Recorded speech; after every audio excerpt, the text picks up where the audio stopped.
What are camellias and tolerance? Why did women with a yellow ticket live no more than 5 years? What determined their fate in Tsarist Russia of the 19th century? Let's imagine a typical day of such women. Two categories of women with low social reputation appeared in society: camellias and tolerance. The name camellia originated after the release of the novel The Lady of the Camellias. The main heroine of the novel was a courtesan, a kept woman from wealthy circles. Rich men took such women for status and entertainment in society. Camellias could afford luxurious outfits and often appeared in society. Their provocative lifestyle distinguished them from ladies of high society. Fashionable, flashy clothing and behavior without a male escort were signals that a camellia was looking for a new patron and support. Besides camellias, there were tolerants, women who lived and worked in houses of tolerance.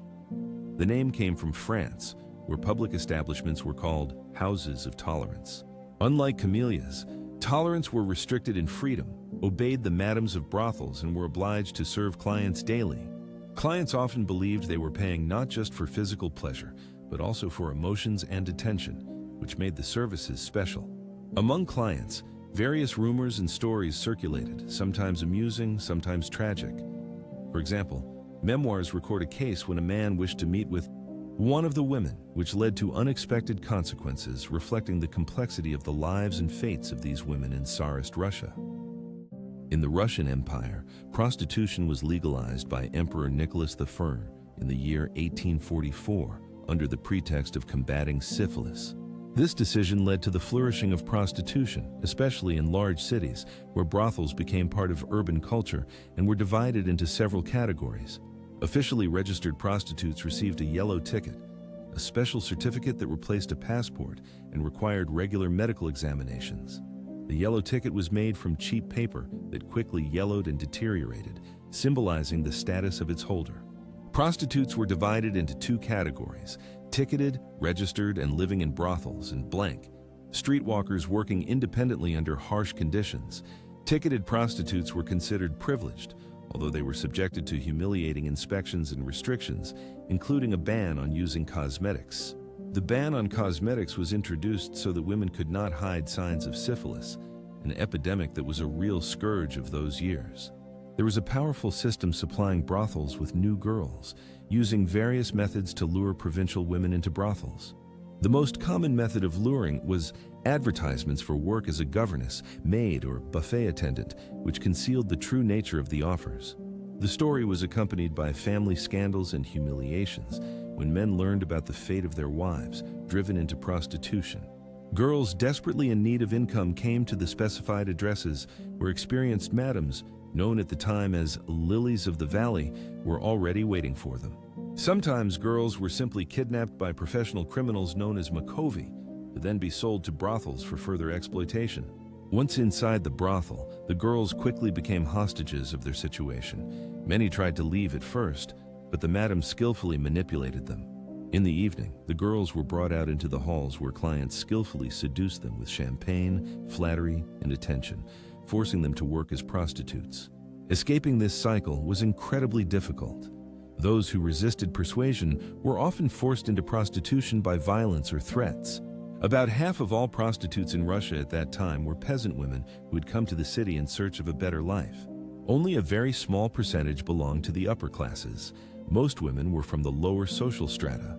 Women's earnings in brothels were incomparably higher than in any other profession. 1 or 2 nights could earn a monthly salary. Establishments were divided into 3 categories. The most prestigious were located in the fashionable districts of Petersburg and Moscow. Clients in prestigious houses paid huge sums for a night, equal to the monthly salary of an ordinary worker. The middle class frequented simpler brothels where there was less luxury, but the conditions remained relatively acceptable. In one category, girls served dozens of men daily.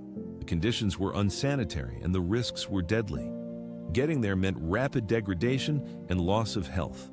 Each prostitute was required to be regularly tested for syphilis. The disease spread quickly and invariably led to death. More than half of all prostitutes in Russia at that time were infected. There were no medicines for syphilis then. The only way to fight it was early detection and subsequent isolation of the infected. It was a severe ordeal for the women. A typical day for a woman in a brothel looked monotonous. They woke up closer to noon, had a hearty breakfast, took care of themselves, and visited hairdressers and seamstresses. At night, the work began.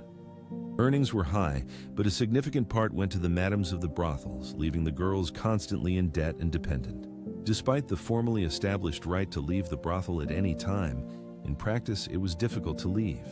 The girls were constantly reminded of debts or subjected to violence. Theoretically, each could return the yellow ticket and get their passport back if they intended to marry, enter a monastery or almshouse, or at the insistence of a guardian. But in practice, only a few succeeded. In reality, those who left this circle were only those who saved money, gained the support of an influential patron, or managed to escape. Despite the apparent ease and high income, the lives of women engaged in prostitution were full of suffering and dangers, leading to physical and moral destruction.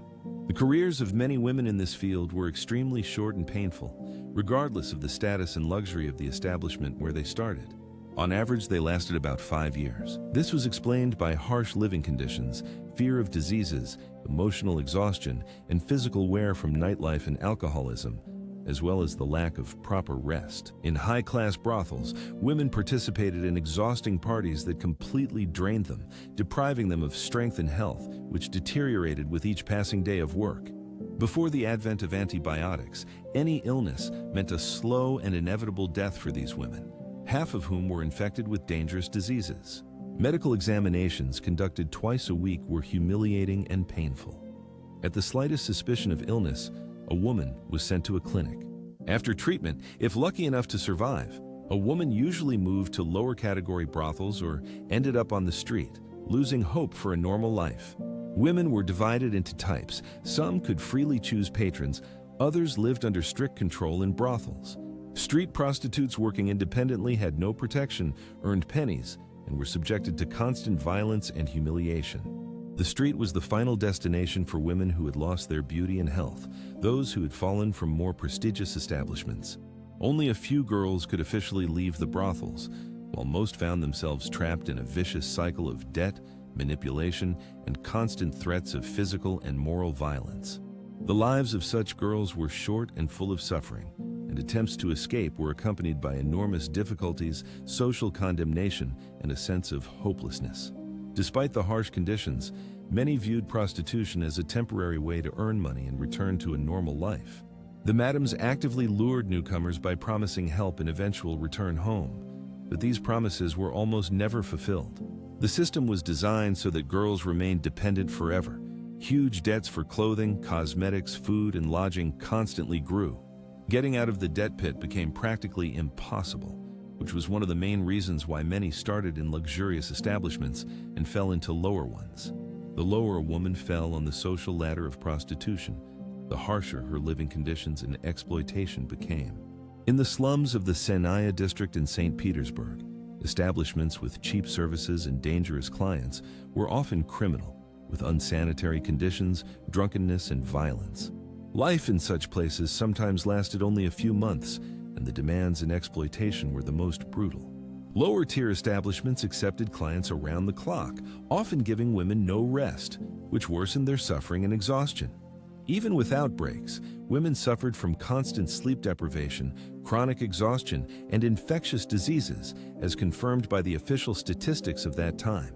Every year, a huge number of women died in such establishments from diseases, beatings, or simply due to physical exhaustion, which was a terrible statistic.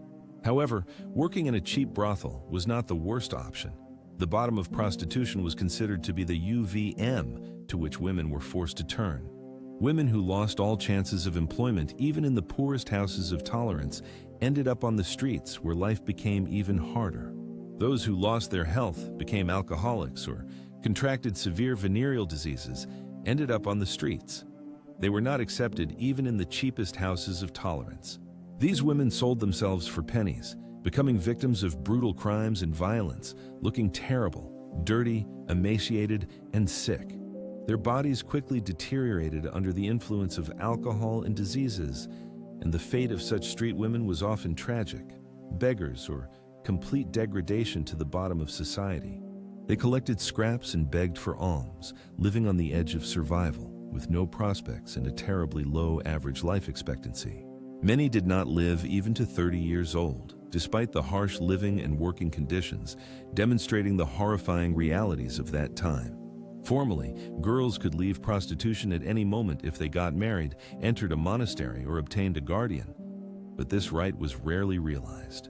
Brothel madams did everything in their power to prevent women from leaving, keeping them in terrible conditions and depriving them of the opportunity to start a new life.